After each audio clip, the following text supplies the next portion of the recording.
कुर्सी छिनी और रुतबा बरकरार है। जिस तरह से बात की जाए, भारतीय कुश्ती महासंघ के अध्यक्ष पद से हटने के बाद भी ब्रजभूषण शरण सिंह अपना दबदबा कायम रखना चाहते हैं। बता दें, भारतीय कुश्ती महासंघ को 12 साल बाद नया प्रधान मिलने वाला है और इसके लिए 12 अगस्त को चुनाव होने जा रहे हैं। इसके नामांकन का आज यानी कि सोमवार को अंतिम दिन है। लेकिन बड़ी बात यह है कि अभी तक अध्यक्ष पद के लिए एक भी नाम सामने नहीं आया। पूर्व अध्यक्ष ब्रजभूषण शरण सिंह ने दावा किया कि रविवार को उनके द्वारा बुलाई गई बैठक में 25 राज्य इकाइयों में से 22 ने हिस्सा लिया है। यह भी कहा गया कि उनके उम्मीदवारों की घोषणा सोमवार को होने जा रही है।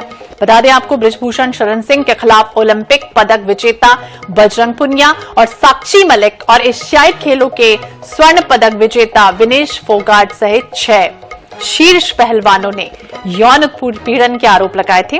वो चुनाव लड़ने के लिए अयोग्य हैं क्योंकि उन्होंने महासंघ के प्रमुख के रूप में राष्ट्रीय खेल संहिता के अनुसार अनुमत अधिकतम अवधि 12 साल पूरी कर ली है। तो कुर्सी छिनेगी या रुतबा बरकरार रहेगा, इस पर हम चर्चा करेंगे कि आखिरकार क्या होने वाला है।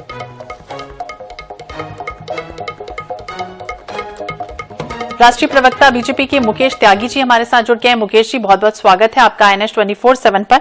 और जिस तरह से बात करें, ब्रजभूषण शरण सिंह की मुश्किलें क्या बढ़ती हुई नजर आएंगी? क्या रुतबा बरकरार रहेगा? अध्यक्ष पद के लिए एक भी नाम सामने नहीं आया, क्या कहेंगे इस लेकर आप?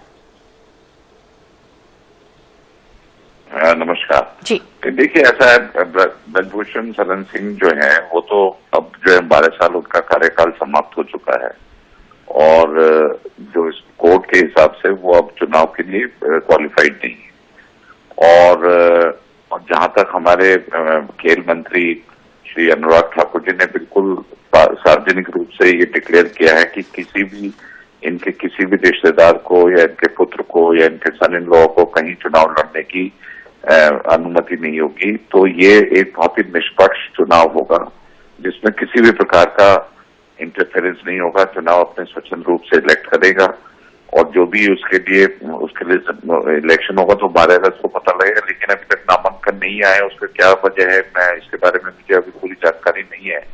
हाँ, मुझे ये मालूम है कि उन्होंने 25 यूनिट में से 22 यूनिट की मीटिंग रखी थी अभी और शायद आज भी वो मीटिंग रख रहे हैं और इसके हिसाब से हो सकता है प्रतिद्वंदी लोग आज जब मंडे खत्म, मैं समझता हूँ 5 बजे तक नामांकन की प्रक्रिया जारी रहेगी, तो उस तब तक हो सकता है कुछ नाम आ जाए और एक अच्छे चयन का हम उम्मीद लगा रहे हैं कि 12 अगस्त को एक अच्छे हमको इसमें लीडरशिप मिलेगी। मुकेश जी, लेकिन जिस तरह से कल लंबी चौड़ी बैठक हुई उसमें ये भी मेजॉरिटी अगर देखी जाए तो 25 में से 22 पैनल यूनिट जो थी वो शामिल होती हुई भी नजर आई हैं और ये भी कहा जा रहा है कि कई ऐसे सरकार के नाम हैं जिनका भी जिक्र किया जा रहा है। तो उन नामों पर भी क्या मोहर लग सकती है या क्या कुछ हो सकता है?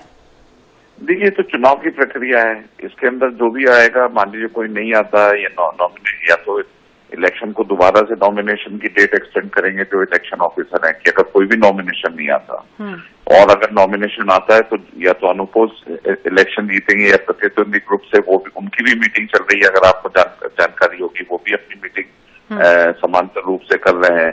तो हो सकता है आखिर तक नाम आज आ जाए और उसमें जो, देखिए ऐसा है, भारतीय जनता पार्टी का बहुत स्टैंड क्लियर है कि न हम किसी को सपोर्ट कर रहे हैं, हम ये चाहते हैं कि हमारा जो स्पोर्ट्स है वो विश्व स्तर पर हमारे स्पोर्ट्समैन आगे बढ़े, उनको उस प्रकार की ट्रेनिंग मिले, उस प्रकार की उनको लीडरशिप मिले ताकि उनके जो स्पोर्ट्स परफॉर्मेंस है उसमें कहीं कोई कॉम्प्रोमाइज नहीं होना चाहिए। तो ये भारतीय जनता पार्टी का बिल्कुल क्लियर, इसमें कहीं कोई कॉम्प्रोमाइज नहीं है। और जिस प्रकार से हमारे खेल मंत्री जो है खुद ही बहुत युवा है और उनके खेल के प्रति उनकी जो रुचि है तो वो तो जग जाहिर है। तो ये मैं समझता हूँ कि इसको किसी प्रकार का सियासी दामन ना पहनाया जाए और जो नॉर्मल प्रक्रिया है ये तो चुनाव की प्रक्रिया है, इसमें हम ज्यादा टीका टिप्पणी कर नहीं सकते। ये तो अपने स्वाभाविक रूप से या नेचुरल रूप से जो भी इलेक्शन में आएगा, कैंडिडेट लड़ेगा, इलेक्शन के हिसाब से जो उसके रूल्स रेगुलेशन उसको फॉलो करेगा, उसके हिसाब से डिक्लेयर होगा। और नहीं होगा तो मुझे लगता है इलेक्शन ऑफिसर का अधिकार है कि नॉमिनेशन की डेट को या तो आगे बढ़ा दे या फिर अब कहीं ना कहीं तो किसी न किसी का चयन करना ही पड़ेगा। ये तो है नहीं कि बिना लीडरलेस ये बने रह जाएगी, तो लीडर लाना पड़ेगा ताकि उनको एक, और मैं समझता हूँ जो भी होगा देश के हित के में होगा।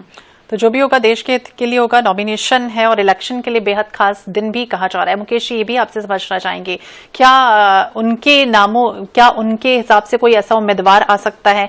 और बृजभूषण सिंह की अगर हम बात करें तो इतना अपमान भी हो चुका है, क्या लग रहा है आखिरकार इस कुर्सी में ऐसा क्या है? क्या पद का लोभ है या क्या ऐसी मंशा है इसके पीछे?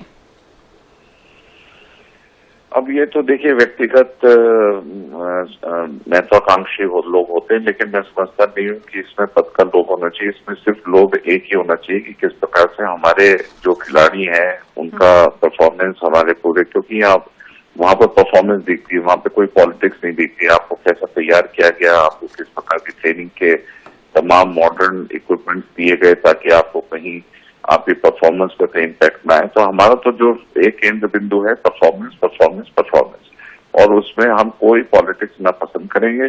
और कोई पॉलिटिक्स करना चाहता हो, देखिए बहुत सारे लोग पॉलिटिक्स करने में लगे हुए हैं। अब मैं आपको अब परोक्ष रूप से नहीं बता सकता हूँ, लेकिन कांग्रेस के खेमे में खबर आ रही है कि हुड्डा जी के वो भी चाह रहे हैं कि मैं इसमें अपना वर्चस्व जमाऊं। तो ये तो देखिए राजनीति इसमें घुस चुकी है, और दूसरे खेमे से भी लोग बिल्कुल। कौन से नामों का ऐलान होगा, वो कौन कौन से नाम होंगे जिन पे पर्दा उठेगा? बहुत बहुत शुक्रिया मुकेश जी बातचीत करने के लिए। तो कुर्सी छीनी और रुतबा बरकरार।